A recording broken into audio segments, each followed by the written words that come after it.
Good morning, it's Bev at Planetcrochet. This morning I'm going to show you how I sew in ends. This is the second of the scarves. I'll put the link to the previous video I've done, and I will show you the scarves when I'm done. The lady may come tonight to collect them.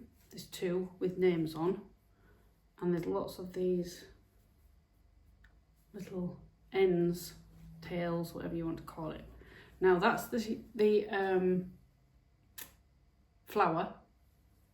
I just did that as an extra option.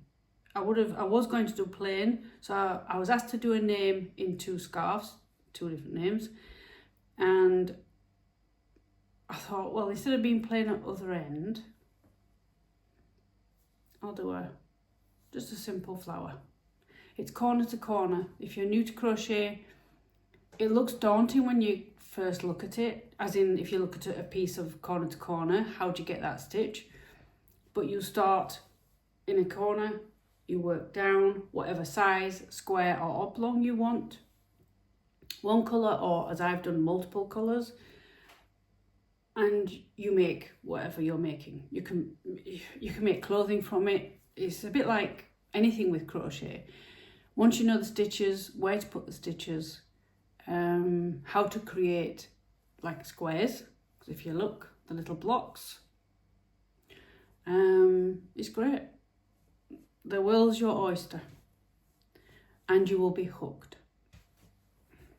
Anyway, there's a few more, let me just get this right.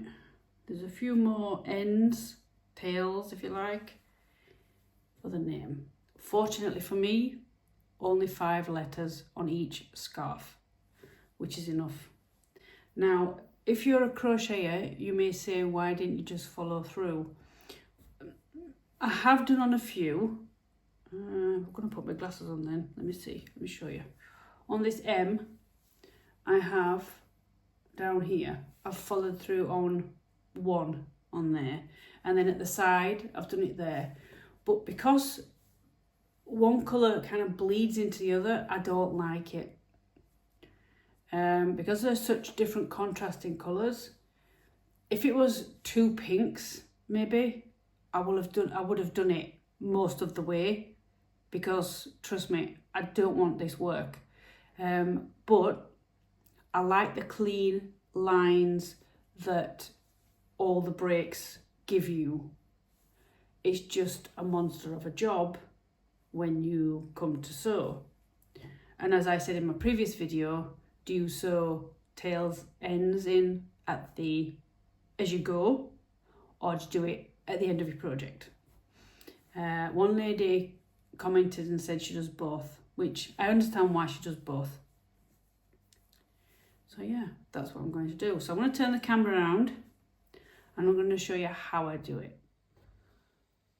You'll need your darning needle and your scissors. I generally start at one end, push all the tails the other way so they don't get in your way.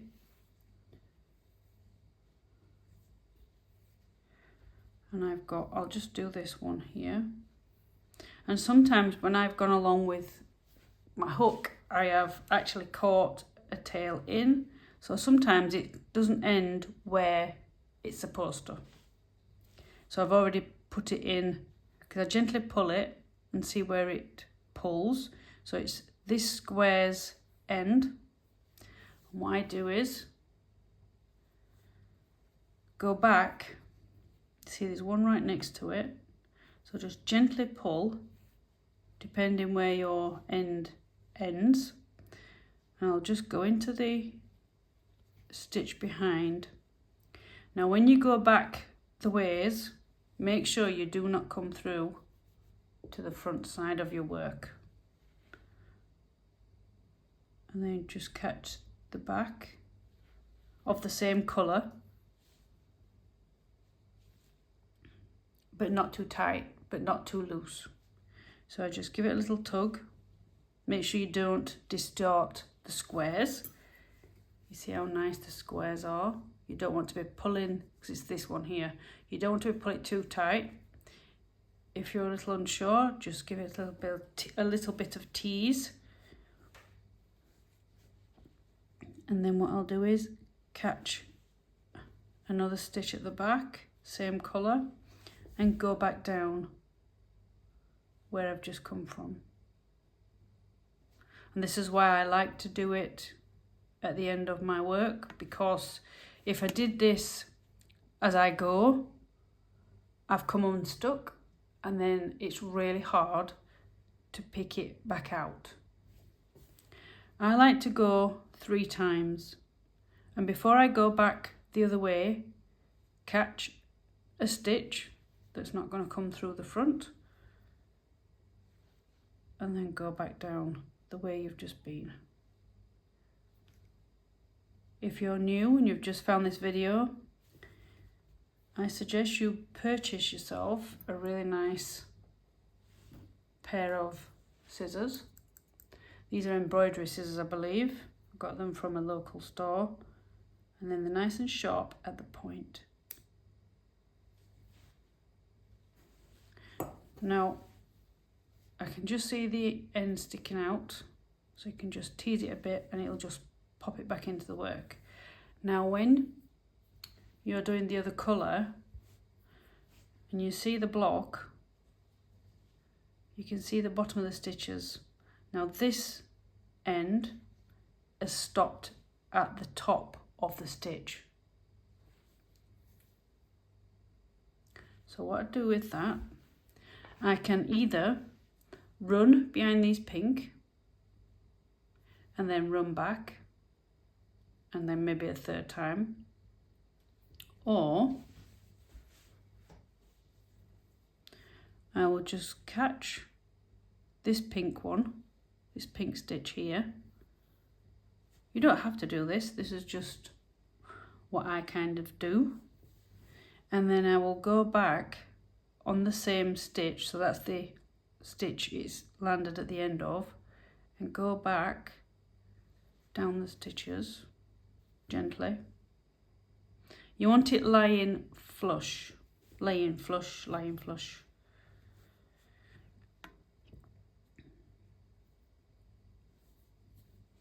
And then go to the bottom like I did with the pink. So it started here, top of the stitch, and now I'm at the bottom. And then do the same like I did with the pink. So if you can, thread away through the colour of the end, but you can do it through the other colours. I have done it on the other scarf. This is good at the table, as I am doing, or when you've put a DVD on or something, or watch some YouTube and just take your time doing it. By the way, if you're experienced at crocheting, you can skip this video if you like. You don't have to, but obviously every crocheter does things slightly different. Stitches are the same, but like sewing in, we'll all do things different. We'll all have different scissors. That's one good thing with a craft like this. You find your own niche. Now I haven't worked out how many times. That's 1, 2, 3. I've done that 3 times. I always find 3 is ample. 1 is not enough. 2, maybe. Now this yellow is right in the middle of the pink, and this colour is called Toy. I don't have a sponsor for this video, but the yarn I use is Stylecraft Special DK. I like that yarn a lot. I do like the others as well, the other thicknesses, weights, if you're in the US. So this yellow, there's 2 ends. One's at the top of the stitch, one's at the bottom. The bottom one is pretty self-explanatory. You go backwards and forwards on the bottom. I'll pick up one of the toy colour stitches, and then go through all the bottom stitches. Don't pull too hard, and if you went through the front you would distort the pattern as well, so just be careful. And then go back away the bottom.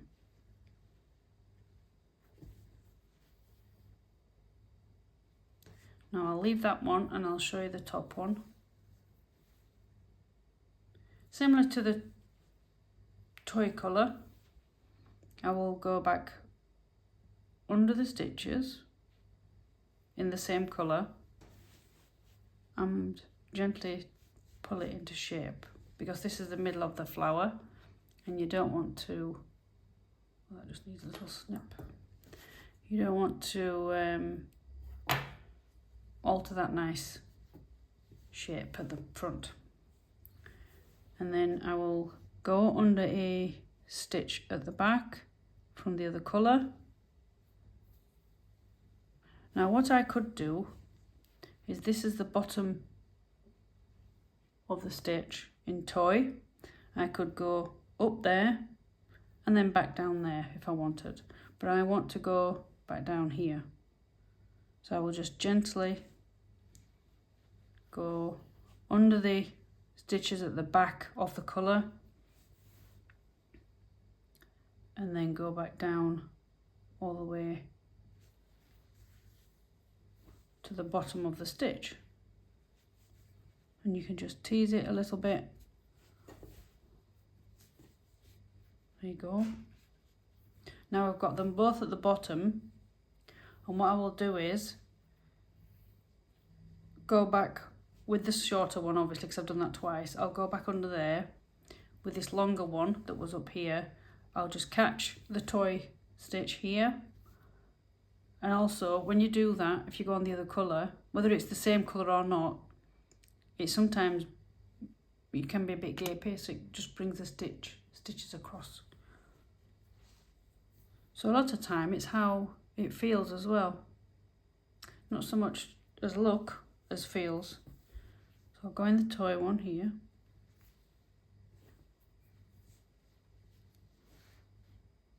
and run along the bottom.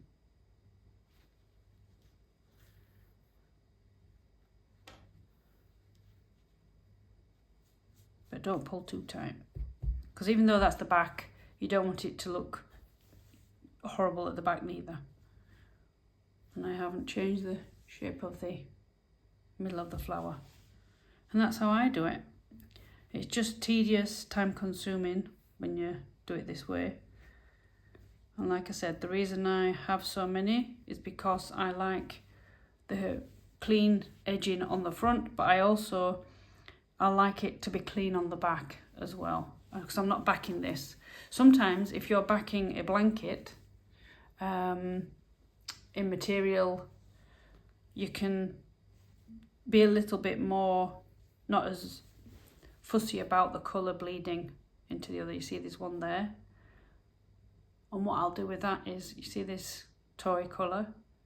I will just wrap it around there, like that, and then go into the bottom of these stitches here. So from the back, yes, I've joined with the pink and kept it going through to carry on, but with this end here, I'll wrap it around this pink, and you don't see it as much, even though it's on the back, and it doesn't really matter that much. And that's little bits like that, that's what I do. You see that pink there is in the toy, but it's fine for me. I just like one or two. I don't like it all to be like that. It's just my personal preference. If this video's helped in any way, that's great. Let me know in the comments if you've ever done this, or you'd like to have some tips to do corner to corner. I have got videos on corner to corner, how to, to start a corner to corner. And if you've never done it before, I recommend you do one colour. Not so much the lettering, unless you really want to have a go of it. But do one colour first, get that under your belt, as the saying goes. And then you can join another colour, start a fresh block, either at the edge, and then just do a little ways with that colour, and do things like that. And there's lots of videos on YouTube on how to change colours, how to do projects. But try Pinterest as well, because some people have done patterns on there. Say it's a teddy in a blanket. But now I've done a few of these and I've got them under my belt, I feel confident enough to just pick up the hook and go. Also, if you want to do a pattern yourself, I said this in my other video, buy yourself some graph paper, and every little square on the graph, no matter the size of the block, is one of these little blocks, squares. And that's how I write the name and get the sizing how I want it, using graph paper first. And then you transfer what you've done on the graph to actually a physical product. Anyway, that's me, Bev at Planet Crochet. If you've enjoyed this video, please give it a thumbs up and share the video. If you haven't already, please subscribe. That really helps me out. If you're a follower and a subscriber, that's great. Thank you very much. I really appreciate it. And I'll catch you soon on another video. Bye for now.